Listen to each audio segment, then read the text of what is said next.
It's good to have you join us on AD4TV Radio News Update, coming to you live from Abuja, Nigeria's federal capital.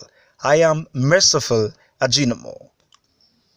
The federal government of Nigeria approves 500 billion naira intervention fund for the upgrade of healthcare facilities across states and the country, and promises life insurance packages for all healthcare workers on the front line during and after the COVID-19 pandemic. Vulnerable Nigerians would soon have a reason to smile as the country's President Muhammadu Buhari this Monday ordered the country's customs service to release bags of rice seized from smugglers, which are to be distributed to cushion the hardship caused by the coronavirus pandemic lockdown. The president has also approved the distribution of grains from the strategic grain reserves. In a similar development, President Muhammadu Buhari has also approved the engagement of 774,000 Nigerians on a special public works program in the country to cushion the effect of the coronavirus pandemic. The Minister of Finance, Budget and National Planning, Zainab Ahmed, made this known on Monday in Abuja while speaking at a press conference on the federal government's fiscal stimulus measures in response to the coronavirus pandemic and oil price fiscal shock. The National Agency for Food and Drug Administration and Control this Monday alerted Nigerians on the circulation of fake chloroquine phosphate 250 mg tablets in packs of 1,000 tablets. The Director General of NAFDAC, Professor Mojisola Adeyeye, said in a statement that the agency was notified by the World Health Organization of the tablet circulation in Cameroon. The counterfeit chloroquine tablets were manufactured by two Chinese companies, Jiangsu Pharmaceutical Incorporation and Astral Pharmaceutical. NAFDAC warns that use of the fake drug may result in treatment failure and could even cause death. The anti-corruption advocacy group Socio-Economic Rights and Accountability Project has called on the federal government of Nigeria to use electronic transfer to send money to the poor rather than cash distribution. The group made this demand in a Freedom of Information request sent to the Minister of Humanitarian Affairs, Disaster Management and Social Development of the country, Sadia Umar Farouk. The Secretary General of the United Nations, Antonio Guterres, this Sunday said there is a global surge in domestic violence against women and girls linked to lockdowns imposed by government responding to the COVID-19 pandemic. He stated that the number of women calling support services has doubled in some countries since the lockdown, as some women are trapped in their homes with abusive partners. The UN chief urged all governments to make the prevention and redress of violence against women a key part of the national response plans for COVID-19. He outlined several actions that can be taken to improve the situation, including ensuring judicial systems continue to prosecute abusers. No fewer than 25 doctors are now on mandatory self-isolation at the University of Benin Teaching Hospital after contact with 3 patients suffering from COVID-19. The Association of Resident Doctors, UBTH chapter, disclosed this in a statement, which expressed displeasure at the hospital management over a lack of personal protective equipment like face masks and hand sanitizers. According to reports, 3 patients who were admitted at the accident and emergency unit with complaints of cough and difficulty in breathing denied their travel history, leading to the spread of the virus in the facility.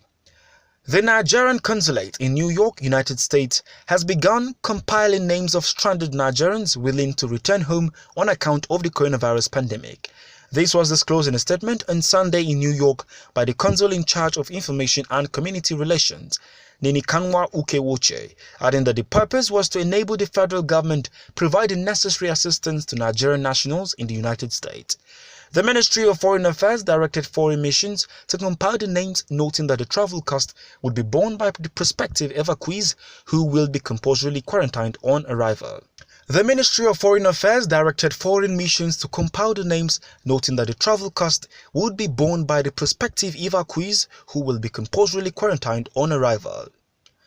The Nigeria Center for Disease Control said it has activated the Lagos State Biosafety Level 3 laboratory for coronavirus testing, bringing the number of coronavirus testing laboratories in Nigeria to 9. The new facility at Mainland Hospital Yaba will bring to the total testing facilities in Lagos State, Southwest Nigeria to 3. Oyo, Osun, Abuja, Edo, Ebonyi States have 1 testing facility each, while Borno, Kano, Sokoto, Rivers, Plateau and Kaduna are in the process of acquiring theirs. The Global Partnership for Education (GPE) has announced a $250 million support fund to assist countries mitigate the disruptions to education by the COVID-19 pandemic. The fund will be available to 67 developing countries, including Nigeria. The GPE board chair, Julia Gilead, said that the funds will help sustain learning for up to 355 million children who are affected by school closures. Professor Cyril Otoikian, a genetics expert of Novena University, Delta State, Nigeria, has joined some Nigerian organizations to criticize the federal government over alleged invitation of Chinese doctors to help fight the spread of coronavirus in the country. Otoikian, who is the founder of a non-governmental organization on sickle cell, said it is dangerous to import doctors and materials from countries with a high burden of the virus that has killed thousands of their citizens. He noted that Nigerian medical doctors and other health professionals have the expertise to tackle the spread of the virus if they are equipped with the necessary materials and incentives. The mother of Manchester City manager Pep Guardiola has died after contracting coronavirus. The Premier League club said Dolo Sala Carril passed away aged 82 in Manresa, Barcelona. Last month, the 49-year-old Guardiola donated €1 million to help his home country, Spain, fight COVID-19. Japan's Prime Minister Shinzo Abe is poised to declare a state of emergency in Tokyo and 6 other districts as early as Tuesday in an attempt to stem a sharp rise in coronavirus cases in the capital and other major cities. Shinzo said the state of emergency will last a month and a stimulus package is being prepared to soften the economic blow on the citizens. Over 3,500 people have tested positive to coronavirus in Japan, with the death toll at 83. The numbers increase daily, especially in Tokyo, which has more than 1,000 cases, including 83 this Monday.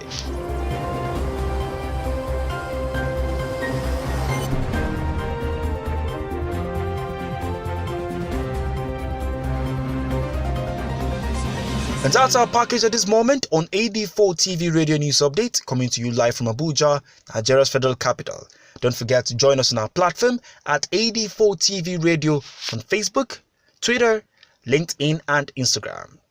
Many thanks for watching. I am Merciful Ajinomo.